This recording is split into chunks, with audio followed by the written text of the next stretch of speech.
Alors aujourd'hui, on va expliquer l'approximation. L'approximation, c'est de rapprocher le nombre à une valeur d'après une position. Alors on va commencer par l'approximation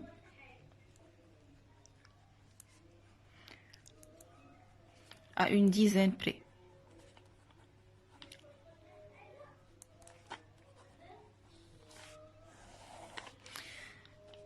Si j'ai par exemple un nombre comme 345, la première chose, je vais chercher le chiffre de dizaine. Alors ici, le chiffre de dizaine, c'est le 4.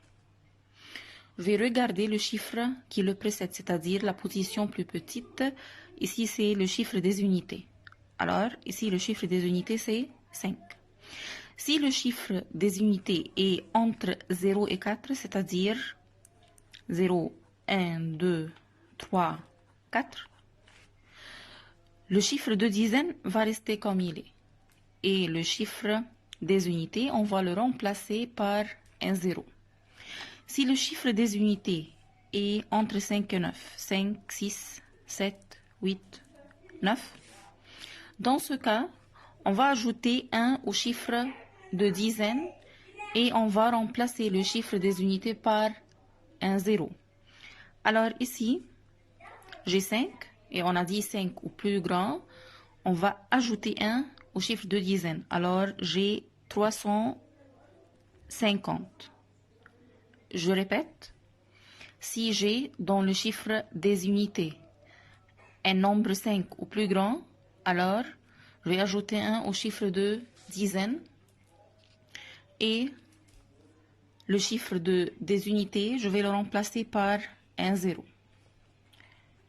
Un autre exemple, si j'ai par exemple 2463, je vais faire l'approximation à une dizaine près. Ici, le chiffre de dizaine, c'est le 6. Le chiffre qui le précède est égal à 3. 3 est plus petit que 5. Alors, dans ce cas, je ne vais rien ajouter au chiffre de dizaine.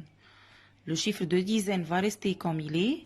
Et le chiffre des unités, je vais le remplacer par un 0. Alors, la valeur rapprochée à une dizaine près, c'est 2460. Un autre exemple, 1507. Alors ici, j'ai 0 dans le chiffre de dizaine. Le chiffre que le précède, c'est le 7. Alors, puisque 7 est plus grand que 5, je vais ajouter 1 au chiffre de dizaine. La valeur rapprochée va être 1510. Cas spécial, si je n'ai pas un chiffre de dizaine. Exemple, si j'ai par exemple 3, je demande de rapprocher cette valeur à une dizaine près. Alors ici, où est le chiffre de dizaine, je n'ai pas. Je vais mettre à sa place un 0.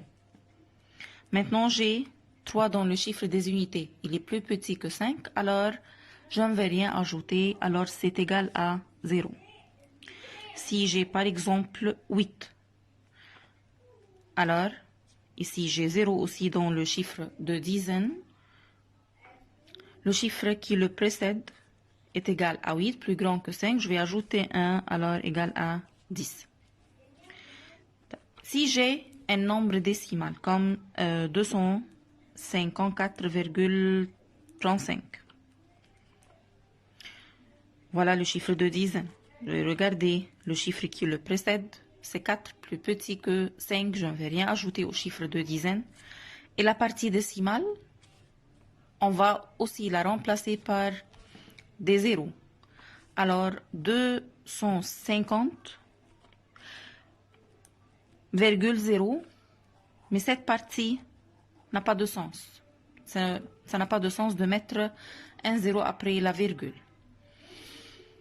Alors, de tout ce qu'on a expliqué, on a deux choses à faire. Je vais regarder le chiffre qui précède le chiffre des unités. S'il est 5 au plus grand, on va ajouter 1 au chiffre de dizaine. Et le chiffre des unités, je vais le remplacer par un 0. s'il est plus petit que 5, alors je ne vais rien ajouter au chiffre de dizaines et le chiffre des unités aussi, je vais le remplacer par un 0, c'est-à-dire dans tout cas, le chiffre des unités, je vais le remplacer par un 0.